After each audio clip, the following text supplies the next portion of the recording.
ప్రియమైన దేవుని జనాంగమా, ప్రభు మిమ్మల్ని అందరినీ దీవించునుగాక. ఈ చక్కని సాయంకాల సమయంలో బైబిల్ వాక్యమును కొద్ది నిమిషములు మనమందరము ధ్యానం చేద్దాం.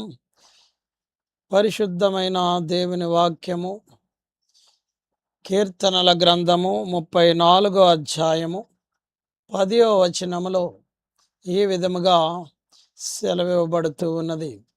సింహపు పిల్లలు లేమిగలవై ఆకలిగొనును, యెహోవాను ఆశ్రయించు వారికి ఏ మేలు కొదువై ఉండదు అని దేవుని యొక్క పరిశుద్ధమైన వాక్యము సెలవిస్తూ ఉన్నది. సింహపు పిల్లల్నే ఎందుకు దేవుని యొక్క వాక్యములో తెలియపరచబడుతూ ఉన్నది అని మనం ఆలోచన చేసినట్లయితే, అడవిలో అనేకమైన జంతువులు ఉన్నప్పటికీ సింహానికి ఒక ప్రత్యేకత ఉన్నట్టుగా మనము చూస్తూ ఉన్నాము. సింహ జాతి అన్ని జాతుల కన్నా చాలా బలమైన జాతిగా ఈ యొక్క లోకంలో పరిగణించబడుతూ ఉన్నది. ఆ యొక్క సింహానికి బలానికి లోటు లేదు, ధైర్యమునకు లోటు లేదు. సింహమునకు అనేకమైన అద్భుతమైన లక్షణాలు ఉన్నట్టుగా మనకి కనిపిస్తూ ఉన్నది. సింహము అది సంపాదించుకున్న ఎరను అది తినడానికి అది ఎప్పుడూ కూడా ప్రయత్నం చేస్తూ ఉంటుంది. నిల్వగా ఉన్నది కానీ, లేకపోతే ఏదో జంతువు చంపిన దాన్ని తినడం అనేది సింహానికి ఎంత మాత్రము కూడా ఇష్టము ఉండదు. సింహము నీటి ప్రవాహానికి ఎదురుగా వెళ్ళే జాతి. ప్రవాహము ఉధృతముగా వస్తూ ఉన్నదని అది భయపడే రకము ఎంత మాత్రము కూడా కాదు. ఏవైనా జంతువులు ప్రవాహానికి ఎదురుగా వెళితే కొట్టుకొని వెళ్ళిపోతాయేమో కానీ, సింహము మాత్రం ప్రవాహానికి కొట్టుకొని వెళ్ళకుండా ఎదురు ఈదడానికే అది ప్రయత్నం అనేది చేస్తూ ఉంటుంది. సింహం యొక్క బలము ముందు ఏది కూడా ఆగలేదు, ఏది కూడా జయించలేదు. జంతువులు అనేకమైనవి ఉన్నప్పటికీ, ఆకారములో అవి పెద్దగా ఉన్నప్పటికీ, దేహములో అవి పెద్దవిగా ఉన్నప్పటికీ, సింహము యొక్క బలము ముందు అవి ఏమాత్రము కూడా పనిచేయవు, తల వంచవలసినదే. సింహము బలానికి లోటు లేదు, ధైర్యానికి ఎంత మాత్రము కూడా లోటు లేదు. అటువంటి ఆ యొక్క సింహపు పిల్లలు లేమిగలవై ఆకలిగొంటాయని ప్రభు యొక్క వాక్యము సెలవిస్తూ ఉన్నది. బలమైనది, ధైర్యము కలిగి ఉన్నది, తను వేటాడింది తినే ఆ యొక్క లక్షణము కలిగి ఉన్న ఆ యొక్క సింహము లాంటి బలమైన జంతువు ఆకలిగొనే పరిస్థితులు రావచ్చు అని ప్రభు యొక్క వాక్యములో సెలవివ్వబడుతూ ఉన్నది. అంటే దీనినే మనము ఆత్మీయానుసారముగా ఆలోచన గనుక చేసినట్లయితే, మానవుడు ఎంత బలమైన వాడైనప్పటికీ, ధనములో బలమైన వాడైనప్పటికీ, ఇన్ఫ్లుయెన్స్ పరంగా బలమైన వాడైనప్పటికీ, స్నేహితుల పరంగా బలమైన వాడైనప్పటికీ, అన్ని విషయాల్లో బలమైన వాడైనప్పటికీ కూడా కొన్ని పరిస్థితులు వచ్చినప్పుడు, కొన్ని సంఘటనలు జీవితంలో ప్రవేశించినప్పుడు అతని బలము అతనికి సహాయము చేయలేదు అని, అతని ధనము అతనికి సహాయము చేయలేదు అని, అతని బలము ద్వారా కానీ, అతనికున్న ధనము ద్వారా కానీ, అతనికున్న బలగము ద్వారా కానీ, అతనికున్న దేని ద్వారానైనా అతడు ఏమాత్రము కూడా ఆహారాన్ని సంపాదించుకోలేడు అని భౌతిక సంబంధమైన అవసరతలను సమకూర్చుకోలేడు అని చెప్పి దేవుని యొక్క వాక్యము సెలవిస్తూ ఉన్నది. ప్రియమైన మానవ, ఈ వాక్యాన్ని వింటున్న నీ జీవితంలో ధనముందని భంగపడుతూ ఉన్నావేమో, ధనముందని దగా పడుతూ ఉన్నావేమో, లేకపోతే ఇంకేదో ఉన్నదని చెప్పి ఆస్తిపాస్తులు ఉన్నాయి, నాకేమీ లోటు లేదులే, నన్నెవ్వరూ కూడా ఆపలేరు, నాకేమాత్రం కూడా పర్వాలేదు అని చెప్పి అనుకుంటున్న నీ జీవితంతోనే ప్రభు యొక్క దినాన్న మాట్లాడుతూ ఉన్నాడు. సింహపు పిల్లలు లేమి గలవై ఆకలి గొంటాయి, కానీ యెహోవాను ఆశ్రయించు వారికి ఏ మేలు కొదువై ఉండదు అని దేవుని యొక్క వాక్యములో సెలవివ్వబడుతూ ఉన్నది. బలమున్నా, ధనమున్నా, బంధుత్వమున్నా, లోకములో అండదండలు ఎన్ని ఉన్నప్పటికీ కూడా నీ యొక్క జీవితంలో భౌతిక సంబంధమైన కొరతలు వచ్చినప్పుడు, భౌతిక సంబంధమైన ఆ యొక్క సదుపాయాలేమి వచ్చినప్పుడు, అననుకూలతలనేవి నీ జీవితంలో ఒకదాని తర్వాత ఒకటి ప్రవేశిస్తూ ఉన్నప్పుడు నీ బలము కూడా పనికిరాదు, నీ ధనము కూడా ఏమీ నీకు సహాయము చేయలేదు. నిస్సహాయ స్థితిలోకి నీ వెళ్ళిపోయే పరిస్థితులు వస్తాయి. అప్పుడు నీ బలము కానీ ధనము కానీ ఏమాత్రము కూడా నీకు సహాయం చేయలేదు అని ప్రభు వాక్యము సెలవిస్తూ ఉన్నది. అయితే దేవుని యొక్క వాక్యము వాగ్దానము నీకు నాకు అనుగ్రహిస్తున్నది. యెహోవాను ఆశ్రయించిన వారికి ఏ మేలు కొదువై ఉండదు అని ప్రభు వాక్యము సెలవిస్తూ ఉన్నది.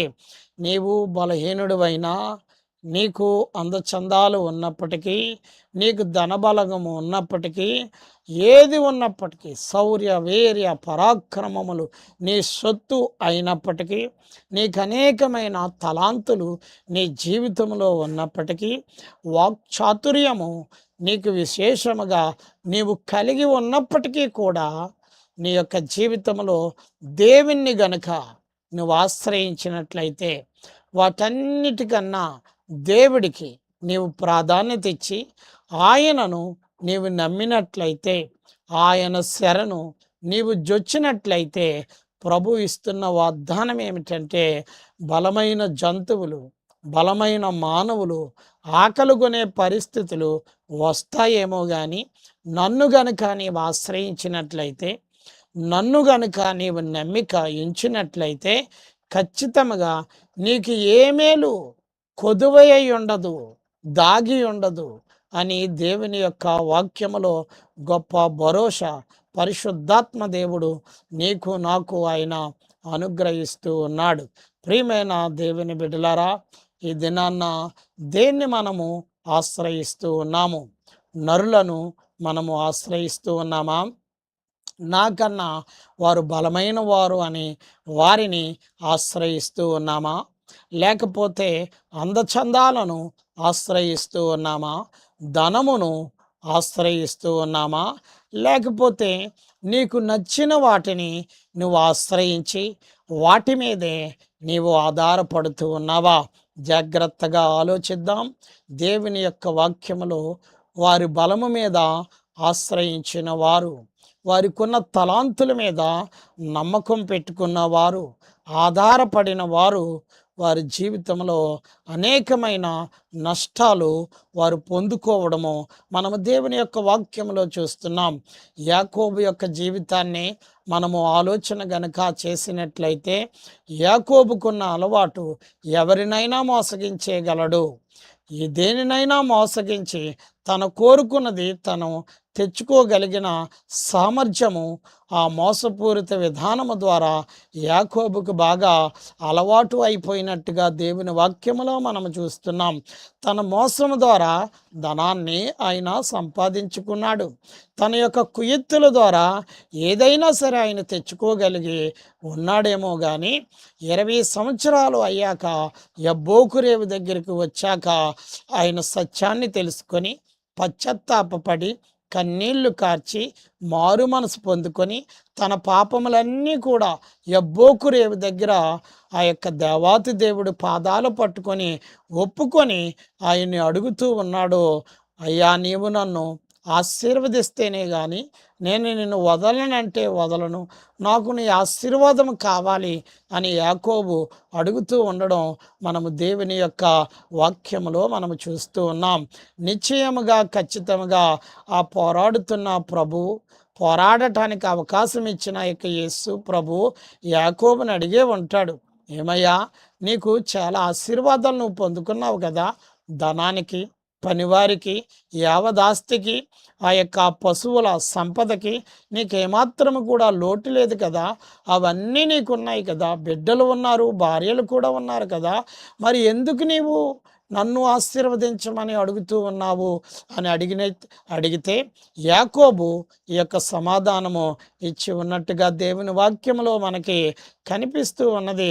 అయ్యా 20 సంవత్సరాలు అవే నిజమైన ఆశీర్వాదాలు అనుకొని వాటినే ఆశ్రయించి వాటినే ఆధారముగా చేసుకొని నేను మోసపోయాను, ఇతరులను కూడా నేను మోసగించానయ్యా, ఇప్పుడు సత్యాన్ని తెలుసుకున్నాను, వాటిని ఆశ్రయించడం వల్ల నా జీవితంలో అన్నీ తెచ్చుకుంటానేమో కానీ సమాధానాన్ని తెచ్చుకోలేను, నీ ఆశీర్వాదాన్ని తెచ్చుకోలేను, ఆశీర్వదింపబడిన బిడ్డగా నేను ఉండలేను, ఇతరులకు కూడా నేను ఆశీర్వాదకరముగా ఉండలేను అని నేను తెలుసుకొని నిన్ను బ్రతిమలాడుతూ ఉన్నాను, పశ్చాత్తాపడుతూ ఉన్నాను. అయ్యా నాకు నీ ఆశీర్వాదము దయచేయు అని దేవుణ్ణి యబ్బోకు రేవు దగ్గర ఆ రాత్రంతా యాకోబు పోరాడి అడగగా ఆ దేవాతి దేవుడు యాకోబు పేరుని అడిగి అతని తొడగూటి మీద కొట్టి అతన్ని ఆశీర్వదించినట్టుగా ప్రభు వాక్యంలో మనం చూస్తూ ఉన్నాం. 20 సంవత్సరాలు తన పనిని ఆశ్రయించాడు, 20 సంవత్సరాలు తన మామయ్య అయిన లాబానును ఆశ్రయించాడు, అతని జీతాన్ని ఆశ్రయించాడు. లాబాను మందను మేపడమే పరమ విధిగా ఆయన ఆ విధముగానే ఆశ్రయించాడు. ఈ విధముగా వెళ్ళిన యాకోబు జీవితంలో 20 సంవత్సరాలు చేయలేని ఆ అద్భుతమైన పనిని ఇప్పుడు 20 సంవత్సరాల తర్వాత ఆయన చేశాడు. అదే యబ్బోకు రేవు దగ్గర ఆ రాత్రంతా ఉపవాసం ఉండి కన్నీళ్లతో పశ్చాత్తాపంతో ఆ ప్రభువుని ఆయన వేడుకొని ఆయన ఆశ్రయించగా ఆయన మీద ఆధారపడగా యాకోబు జీవితము ఆ ఒక్క రాత్రిలోనే ఆశీర్వాదకరముగా మారినట్టుగా దేవుని వాక్యములో మనం చూస్తున్నాం. ప్రియమైన దేవుని బిడ్డ, నీవెవరివైనప్పటికీ కూడా నీకు అనేకమైన తలాంతులు నువ్వు కలిగి ఉండవచ్చు, నీకు అనేకమైన ఆ యొక్క ఎడ్యుకేషను నీకు ఉండవచ్చు, నీకు చాలా పలుకుబడి నీకు ఉండవచ్చు. కానీ నీకు అవన్నీ ఉన్నప్పటికీ కూడా నీ జీవితంలో సరి అయిన గమ్యం అనేది నీకు ఎంత మాత్రము కూడా దొరకట్లేదేమో, అనేకమైన విషయాల్లో నీవు కృంగిపోతూ ఉన్నావేమో, వేటినో ఆశ్రయించావేమో, ధనాన్ని ఆశ్రయించావేమో, గొప్పవారిని ఆశ్రయించావేమో, బలవంతులను ఆశ్రయించావేమో, అయినను నీ యొక్క జీవితంలో అన్నీ ఉన్నప్పటికీ కూడా ఏది కూడా లేనట్టుగానే శూన్యములో నీవు బ్రతుకుతూ ఉండవచ్చేమో. అయితే ప్రభు అయిన దేవుడు ఈ యొక్క దినాన్న నీతోని నాతోని ఆయన మాట్లాడుతూ ఉన్నాడు. నీవు గనుక నన్ను ఆశ్రయించినట్లయితే నీకు ఏ మేలు కొదువే ఉండదు అని ప్రభు వాక్యము సెలవిస్తూ ఉండడం మనం చూస్తున్నాం. మానవుడు తనకు నచ్చిన వాటిని ఆశ్రయించి దేవుడు ఇచ్చే ఖచ్చితమైన ఆశీర్వాదముతో కూడిన ఆ యొక్క సుస్థిరమైన పడిపోని మేలును మానవుడు చూడలేకపోతూ ఉన్నాడు, ఆయన పోగొట్టుకుంటూ ఉన్నాడు. అయితే ప్రభు వాక్యం చెప్తుంది, నన్ను ఆశ్రయిస్తే నీకు ఏ మేలు కూడా కొదువై ఉండదు అని ప్రభు వాక్యము సెలవిస్తూ ఉన్నది. మేలు కలగాలని మానవుడు అనేకమైన వాటిని ఆశ్రయిస్తూ ఉన్నాడు. కుడికాలు పెడితే మేలు కలుగుతుందని మానవుడు తలస్తూ ఉన్నాడు. లేకపోతే కొన్ని ఆ యొక్క మంచి పనులు గనక చేసినట్లయితే నాకు మేలు కలుగుతుందని మానవుడు ఎంతగానో నమ్మి ఆ యొక్క మేలులు చేయడానికి శతవిధాల మానవుడు ప్రయత్నము చేస్తూ ఉన్నాడు. కుడి చేతితో ఏదైనా ఇస్తే మేలు కలుగుతుందని ఈ దినము, ఈ సమయము, ఈ నక్షత్ర రాశి, ఈ యొక్క తిథి, వీటి సమయాలు గనుక నేను పాటించినట్టయితే నాలో శాపము రాదు, నాలో దరిద్రము రాదు, ఏది నన్ను ఏలుబడి చేయదు, నేను ఎప్పుడూ కూడా మేలే పొందుకుంటానని మానవుడు శతవిధాల ప్రయత్నం చేస్తూ ఉన్నాడు. కానీ మేలు ఏ విధముగా వస్తుంది అని మనం బైబిల్ గ్రంథాన్ని పరిశీలించి గనుక మనం చూసినట్లయితే యెహోవాను ఆశ్రయించు వారికి ఏ మేలు కొదువై ఉండదు అని దేవుని యొక్క వాక్యములో సెలవివ్వబడుతూ ఉన్నది. ఈ దినాన్న మేలు కొరకు ఎదురు చూస్తున్న ప్రియమైన దేవుని బిడ్డ, యెహోవాను ఆశ్రయించడం నేర్చుకో, ఆయన వాక్యాన్ని నమ్మడం నేర్చుకో, ఆయన బలాన్ని నమ్మడం నేర్చుకో, ఆయన బలము దగ్గరికి వచ్చి ఆయన ఆశ్రయించడం నేర్చుకో.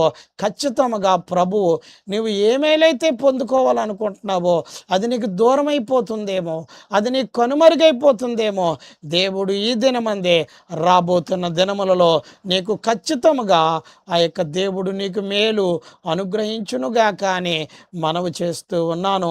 సింహపు పిల్లలు బలమైనవి, ధైర్యానికి లోటు లేదు, బలానికి లోటు లేదు. ప్రతి జంతువు కూడా వాటికి భయపడవలసిందే. వాటి సొంత ఆహారాన్ని అవి సంపాదించుకొని తింటాయి. ఇరుగు పొరుగు వాటి మీద అవి ఎంత మాత్రము కూడా ఆధారపడవు. మృగరాజులాగే అది బ్రతుకుతూ ఉంటుంది.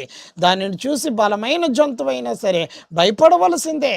అటువంటి ఆ యొక్క బలమైన ఆ యొక్క సంపద కలిగిన మానవుడికి, బలమైన ఆ యొక్క బంధుత్వము కలిగిన మానవుడికి లోకములో ఎంత బలం ఉన్నప్పటికీ కూడా అటువంటి వారికి కూడా కరువు అనేది రావచ్చు, దుర్దినం అనేది రావచ్చు, భౌతిక సంబంధమైన అవసరతల కొరత అనేది రావచ్చు అంటుంది. కానీ యెహోవాను ఇరుకులో, ఇబ్బందులలో, కష్ట నష్టాలలో, అన్ని విషయాల్లో వెనక్కి తిరగకుండా నేను నమ్ముకున్న దేవుడు నాకు ఖచ్చితంగా సహాయం చేస్తాడో అని వెనుదిరగకుండా ఎవరైతే నమ్మకంతో ఆయన ఆశ్రయిస్తారో అటువంటి వారికి దేవాతి దేవుడు మేలు చేస్తానంటున్నాడు. యాకోబు ధనాన్ని ఆశ్రయించాడు, మోసాన్ని ఆశ్రయించాడు, తనకు నచ్చిన వాటిని ఆశ్రయించాడు, తను కూడా మోసపోయాడు. చివరికి యెహోవాను యబ్బోకు రేవు దగ్గర ఆయన ఆశ్రయించగా ఆయన ఆశీర్వదింపబడ్డం మనం చూస్తున్నాం. బైబిల్ గ్రంథంలో అనేక మంది జీవితాలు ప్రభువుని ఆశ్రయించారు, వారి జీవితాలు ఆశీర్వదింపబడ్డాయి. శాపాన్ని తొలగించి దేవుడు వారికి ఆశీర్వాదాన్ని ఇచ్చాడు. అసమాధానాన్ని తొలగించి సమాధానకరమైన పరిస్థితుల మధ్యకి ప్రభువు వారిని నడిపించాడు. ఆ యొక్క మరణాన్ని తొలగించి దేవుడు వారిని జీవములోకి నడిపించడం మనము దేవుని వాక్యములో చూస్తున్నాం. ఈ దినమే నీ యొక్క జీవితంలో ఎందుకు నీవు ఆలస్యం చేస్తున్నావు? ఒక మంచి నిర్ణయం తీసుకొని ఆ ప్రభువుని ఆశ్రయించడం నేర్చుకో. ఆయన ఆశ్రయించడం అంటే ఆయన దైవ సన్నిధి దగ్గరికి రావడమే. ఆయన ఆశ్రయించడం అంటే ఆయన వాక్యాన్ని చదవడమే. ఆయన ఆశ్రయించడం అంటే ఆయన దగ్గరికి వచ్చి మోకరించి ప్రార్థన చేయడమే. ఆయన ఆశ్రయించడం అంటే మారు మనసు పొందుకొని పాపాలన్నీ ఒప్పుకొని పశ్చాత్తాపడినట్టయితే దేవుడు నూతన జన్మని దేవాతి దేవుడు నీకు అనుగ్రహించి ఏ మేలు కూడా కొదువ లేకుండా ప్రభువు చేస్తాడు. అట్టి కృపాభాగ్యము ప్రభువు నీకు, నాకు, అందరికీ దయచేయునుగాక. ఆమేన్.